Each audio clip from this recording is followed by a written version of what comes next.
Transition element की जो next property हम लोगों को डिस्कस करना है वो है आयनाइजेशन इंथैल्पी। तो आयनाइजेशन इंथैल्पी का ट्रेंड क्या होगा, इसकी इरेगुलरिटीज क्या होंगी, इरेगुलरिटीज के पीछे रीजन क्या होगा और उसके कुछ और इंपॉर्टेंट पॉइंट, ये सारा हम लोगों को यहाँ पे डिस्कस करना है। लेकिन उससे पहले हम लोग डिस्कस करेंगे आयनाइजेशन इंथैल्पी है क्या। वैसे आप सबको आयनाइजेशन इंथैल्पी पता है, बस एक बार हम लोग इसको मेमोराइज करेंगे, उसके बाद चलेंगे अपने पॉइंट पे। तो मान लीजिए आपके पास एक एटम है, तो इस एटम के आउटर मोस्ट शेल से आपको एक इलेक्ट्रॉन बाहर करना है। और जब इलेक्ट्रॉन को आप बाहर करोगे तो आपको प्रोवाइड करनी पड़ेगी एनर्जी। क्यों? क्योंकि इस इलेक्ट्रॉन का न्यूक्लियस के साथ होगा एक अट्रैक्शन, और इस अट्रैक्शन को जब तक आप ब्रेक नहीं करोगे ये इलेक्ट्रॉन बाहर जाएगा नहीं। तो amount of energy which is required to release an electron from the outer most shell of the atom is called ionization enthalpy. यही आयनाइजेशन इंथैल्पी है। और इलेक्ट्रॉन का जो बाहर करना है किसी एटम के थ्रू, उसी को हम लोग बोलते हैं आयनाइजेशन। ठीक है। तो जो आयनाइजेशन इंथैल्पी है इसको हम लोग IE1, IE2, IE3 बोलते हैं, इस बेस पे कि आप आउटर मोस्ट शेल से कौन सा इलेक्ट्रॉन बाहर करते हो। तो अगर आपने फर्स्ट इलेक्ट्रॉन बाहर किया होगा तो उसको IE फर्स्ट बोलते हैं। फिर जब सेकेंड इलेक्ट्रॉन को बाहर कर दोगे तो ये हो जाएगा IE2। थर्ड इलेक्ट्रॉन बाहर करोगे तो वो हो जाएगा IE3। तो IE1, IE2, IE3 इनके बीच में भी कंपेयर किया जाता है कि कौन बड़ा होगा कौन छोटा होगा। ये बिल्कुल क्लियर आप याद रखिए कि IE1, IE2, IE3 में कोई भी वैल्यू बड़ी कोई भी छोटी हो सकती है, वो डिपेंड करेगा। एक फैक्टर तो आपको साइज यहाँ पे दिख रहा है, interaction between the nucleus and the outer electron. इसके अलावा एक फैक्टर होता है इलेक्ट्रॉनिक कन्फिगरेशन। इलेक्ट्रॉनिक कन्फिगरेशन जिसका जितना ज्यादा स्टेबल होगा उसका IE उतना ही ज्यादा होता है। तो यही सारे पॉइंट कुछ हम लोग यहाँ पे डिस्कस करेंगे। तो चलिए इसके आते हैं पॉइंट पे। अब यहाँ पे जो हम लोग आयनाइजेशन इंथैल्पी डिस्कस कर रहे हैं वो डी ब्लॉक के एलिमेंट का डिस्कस कर रहे हैं।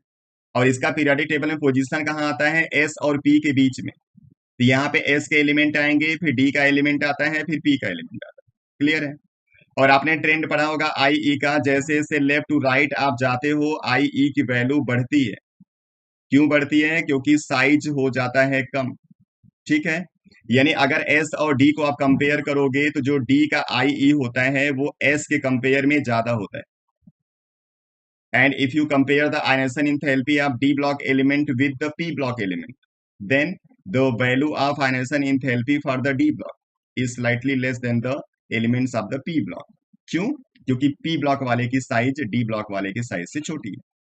अब यहाँ पे हम लोग डी ब्लॉक पढ़ रहे हैं, इसलिए हमने एस और पी से एक बार कंपेयर कर लिया। क्या कंपेयर किया कि जो आयनाइजेशन इंथैल्पी ट्रांजिशन एलिमेंट का होगा वो एस ब्लॉक के कंपेयर में ज्यादा होगा और पी ब्लॉक के कंपेयर में होगा थोड़ा सा कम। ठीक है। चलिए, अब अगर डी ब्लॉक एलिमेंट के आयनाइजेशन इंथैल्पी को अगर आप चेक करो तो यहाँ पे क्या होगा, जो डी ब्लॉक के एलिमेंट होते हैं उसमें हर सीरीज में आपको 10 एलिमेंट मिलेंगे। और जब आप एस से पी की तरफ जाओगे, इन 10 एलिमेंट की हम बात करें डी ब्लॉक में, तो पी की तरफ जाओगे तो जो आयनाइजेशन इंथैल्पी है उसकी वैल्यू बढ़नी चाहिए, बढ़ती भी है। लेकिन बीच बीच में कुछ इरेगुलरिटीज आती हैं, मतलब कि क्लियर ट्रेंड आपको नहीं दिखता। तो इस इरेगुलरिटीज के पीछे रीजन क्या है वो सारा सब कुछ आपको यहाँ पे डिस्कस करना है। अब अगर आपको आयनाइजेशन इंथैल्पी और उसको ट्रेंड को समझना है तो आपको इसके पीछे रीजन अच्छी तरीके से पता होना चाहिए। रीजन मैंने क्या बता दिया, साइज। और अगर आपको याद होगा इसके पहले हमने एटॉमिक साइज डिस्कस किया है, इसको इफेक्ट करने वाले दो फैक्टर हैं। उसमें एक फैक्टर है आपका जेड इफेक्टिव। जेड इफेक्टिव मतलब interaction between the nucleus and outer electron, इसके बीच का जो अट्रैक्शन होता है वो एक फैक्टर है। और एक फैक्टर क्या है, स्क्रीनिंग इफेक्ट, जिसको शील्डिंग इफेक्ट भी हम लोग बोलते हैं। तो इन दोनों का जो कंबाइंड इफेक्ट है यही क्या करता है, आयनाइजेशन इंथैल्पी को डिटरमाइन करे। जो ionization enthalpy of the element है वो क्या है, due to combined effect of effective nuclear charge and the shielding effect. अब इस साइज के अलावा दूसरा फैक्टर मैंने आपको बताया था इलेक्ट्रॉनिक कन्फिगरेशन। तो इलेक्ट्रॉनिक कन्फिगरेशन अगर ज्यादा स्टेबलाइज करेगा किसी एलिमेंट को तो उसका IE बहुत हाई होता है। ठीक है। इसी वजह से जो जिंक, कैडमियम और मरकरी होते हैं इनका आयनाइजेशन इंथैल्पी बहुत हाई होता है। ठीक है। जैसे जिंक है, ये 3D सीरीज का लास्ट मेंबर है, इसका कन्फिगरेशन लिखोगे तो आएगा 3D10 और 4s2। ऐसे कैडमियम का आ जाएगा 4D10 and 5s2। and the electronic configuration of mercury is 5d10 and 6s2। इन तीनों के केस में आप देखो d ऑर्बिटल कंप्लीटली फील्ड है, और जब d ऑर्बिटल कंप्लीटली फील्ड होगा तो ये इलेक्ट्रॉन को रिलीज होने नहीं देगा। आप यहाँ से इलेक्ट्रॉन रिलीज करा नहीं सकते। अगर आप जबरदस्ती करोगे तो आपको एनर्जी बहुत ज्यादा खर्च करनी पड़ेगी। इसलिए हम लोग बोलते हैं कि जिंक, कैडमियम और मरकरी का आई बहुत हाई होता है। आपसे रीजनिंग प्रॉब्लम पूछेगा, याद रखना सीबीएसई में, तो आंसर आपको यही लिख देना है। अब एटॉमिक साइज में आपने लेंथेनाइट कॉन्ट्रैक्शन भी पढ़ा हुआ है, और इसी लेंथेनाइट कॉन्ट्रैक्शन की वजह से जो 5D सीरीज के मेंबर्स होते हैं, उनका जो आयनेशन इंथैल्पी होता है वो 3D और 4D के कंपेयर में ज्यादा होता है। और ऐसा क्यों होता है? क्योंकि जो 4F के 14 एलिमेंट्स होते हैं, उनका जो इरेगुलर साइज होता है वो कर देता है स्क्रीनिंग इफेक्ट को बहुत ज्यादा वीक। और जब स्क्रीनिंग इफेक्ट वीक रहेगा तो क्या होगा, वहां पे अट्रैक्शन बढ़ जाता है इलेक्ट्रॉन और न्यूक्लियस के बीच में, जिस वजह से साइज हो जाती है थोड़ी सी छोटी। इसलिए इसका जो फर्स्ट IE होगा हमेशा 3D और 4D के कंपेयर में क्या होगा, ज्यादा होगा, याद रखिएगा। अब अगर कॉन्फ़िगरेशन के बेस पे आपको कुछ और समझना है तो थोड़ा सा आइए क्रोमियम के ऊपर।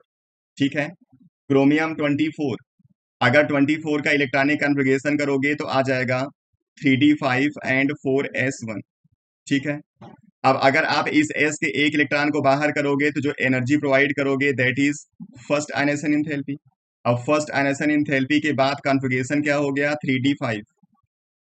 अब यहां से जो इलेक्ट्रॉन है उसको बाहर करना हो जाएगा आपके लिए मुश्किल, क्योंकि 3D5 ये हाफ फील्ड हो चुका है। तो अगर यहां से एनर्जी आप प्रोवाइड करके इस इलेक्ट्रॉन को बाहर करोगे तो वो आपका होगा IE2। अब अगर IE1 और IE2 को कंपेयर करो तो IE2 की वैल्यू आपको ज्यादा दिखेगी। ठीक है, क्यों? क्योंकि आप उस ऑर्बिटल से इलेक्ट्रॉन को रिलीज कराने जा रहे हो जो कि हाफ फील्ड है। अब आपके दिमाग में आ रहा होगा कि हाफ फील्ड तो 4s भी था। ठीक है, लेकिन यहाँ पे एक फैक्टर काम कर रहा है जिसको हम लोग बोलते हैं पेनिट्रेशन इफेक्ट।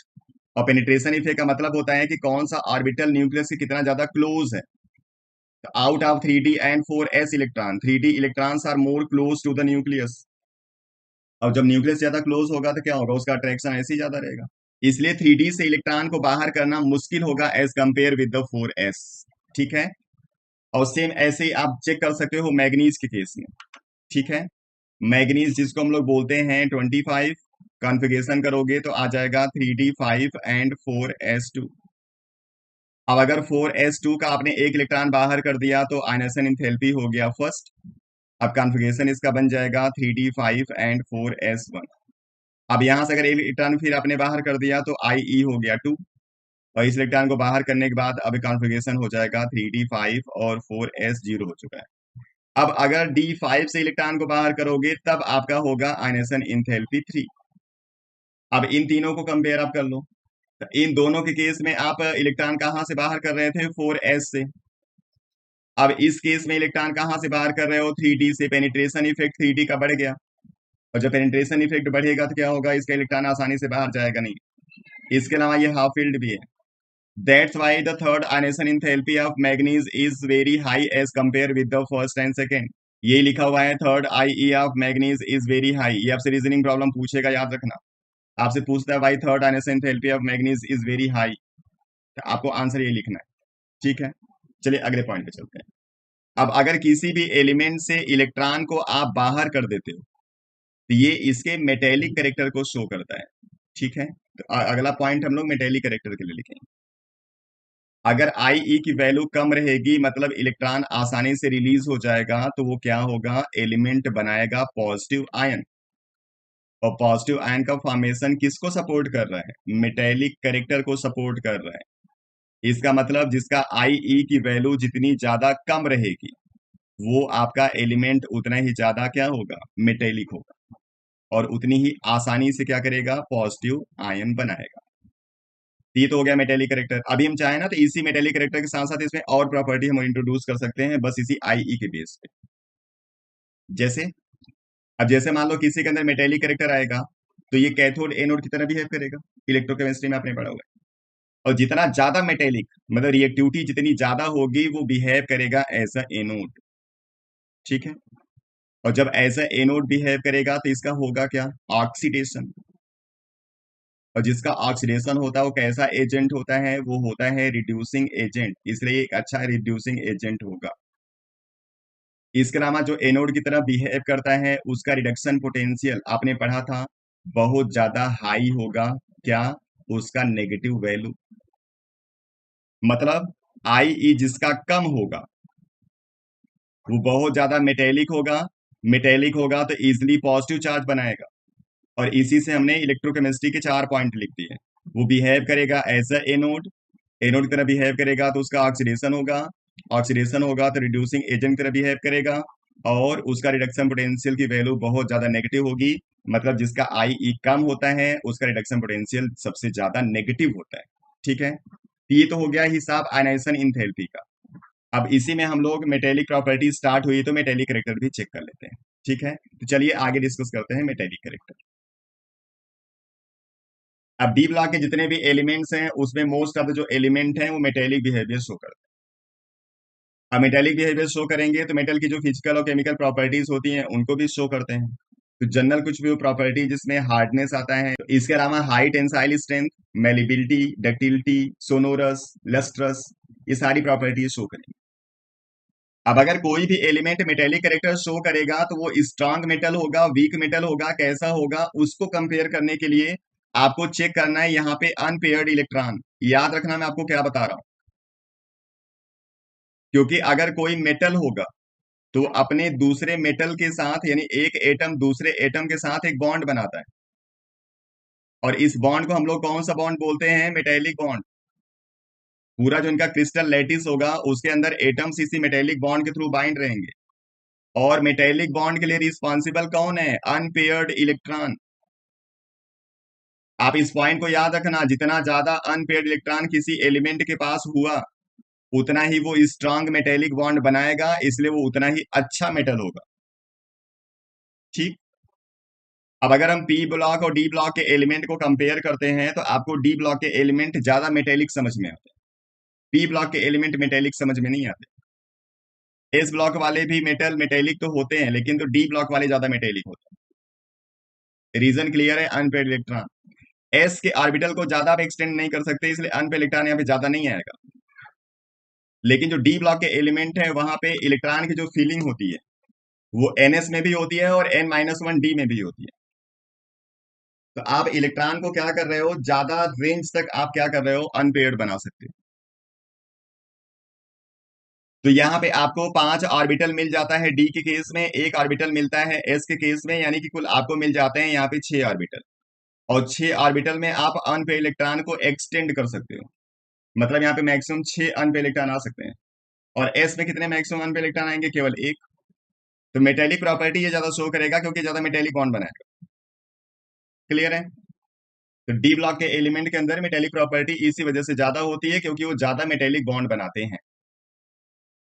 अब क्रोमियम, मॉलिब्डेनम और जो टंगस्टन है वो अपने ग्रुप में सबसे ज्यादा मेटेलिक कैरेक्टर शो करते हैं। अभी आपसे रीजनिंग प्रॉब्लम पूछेगा, इसको याद रखना। अब जैसे क्रोमियम है, क्रोमियम 24, अभी हमने कॉन्फ़िगरेशन लिखा था 3d5 और 4s1। यहाँ पे डी के 5 ऑर्बिटल यूज हो चुके हैं और सबके अंदर एक एक अनपे इलेक्ट्रॉन आया हुआ है, और जो एस है उसके पास भी एक अनपे इलेक्ट्रॉन है, यानी टोटल यहाँ पे 6 अनपे इलेक्ट्रॉन है और सभी मेटेलिक बॉन्डिंग में जाएंगे। तो सबसे ज्यादा क्रोमियम शो कर रहे हैं। सेम ऐसे ही मॉलिब्डेनम के केस में वो शो करेगा और टंगस्टन अपने केस में शो करेगा सबसे ज्यादा अनपे इलेक्ट्रॉन।